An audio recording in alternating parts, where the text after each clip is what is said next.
চুপ্পুকে অপসারণ করে যে কোনো মূল্যে তাকে গ্রেফতারের দাবি জানাচ্ছি এবং আমরা আজকের এই প্রোগ্রাম থেকে বলেছি বাংলাদেশের মুক্তিকামী জনগণের পক্ষে আমরা এখানে অনশনে বসে যাব যতক্ষণ পর্যন্ত না আওয়ামী সন্ত্রাসী চুপ্পুকে গ্রেফতার করা হবে ততক্ষণ পর্যন্ত আমরা এখানে অবস্থান করব।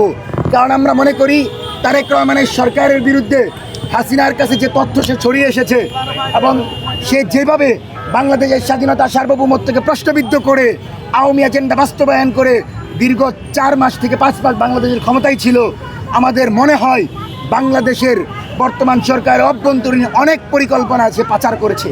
সুতরাং আমাদের দেশের নিরাপত্তার কথা চিন্তা করতে হবে। তাকে যদি জেলে নিয়ে লাল করতে পারা যায়, তাকে যদি আওয়ামী সন্ত্রাসী হিসাবে জুলাইয়ের গণহত্যাকারী হিসাবে গ্রেপ্তার করা যায়, আমার মনে হয় জাতীয়তাবাদী দল নিরাপদ হবে।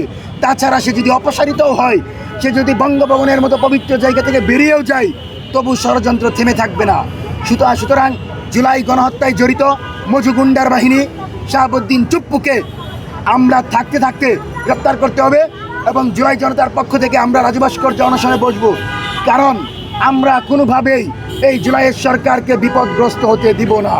এই সরকার জনগণের সরকার, আবু সাইদ ওয়াসিম মুগ্ধের রক্তের উপর দিয়ে যে সরকার বসেছে, সেই সরকার চুপ্পুকে গ্রেপ্তার করবে না এমন দুঃসাহস যদি তারা দেখায়, বাংলাদেশের জনগণ কিন্তু তাদেরকে রুখে দিবে। সুতরাং তারেক রহমান বাংলাদেশের নেতা হতে এসেছেন, সুতরাং জনগণকে দেখেন, জনগণের চাওয়া হচ্ছে চুপ্পুর গ্রেপ্তার। আপনি আজকে রাতের ভিতর আমাদেরকে জানাবেন চুপ্পু কখন কীভাবে গ্রেপ্তার হবে। কোনোভাবে সেফ এক্সিট মেনে নেওয়া হবে না। আমরা এখানে অবস্থানে বসে যাব, আমাদের মুক্তিকামী ভাইয়েরা জড়ো হচ্ছেন। আমরা যে কোনো মূল্যে শাহাবুদ্দিন চুপ্পুকে গ্রেফতার করে বাংলাদেশ রাষ্ট্রে তার বিচার নিশ্চিত করব এবং হাসিনা কামালের মতো গণহত্যাকারী চুপ্পুর ফাঁসি হবে।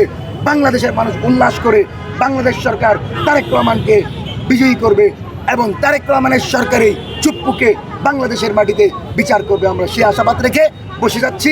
আমরা থাকবো, লড়াই হবে জীবন অথবা মৃত্যু। এটা তো চলে গেছে।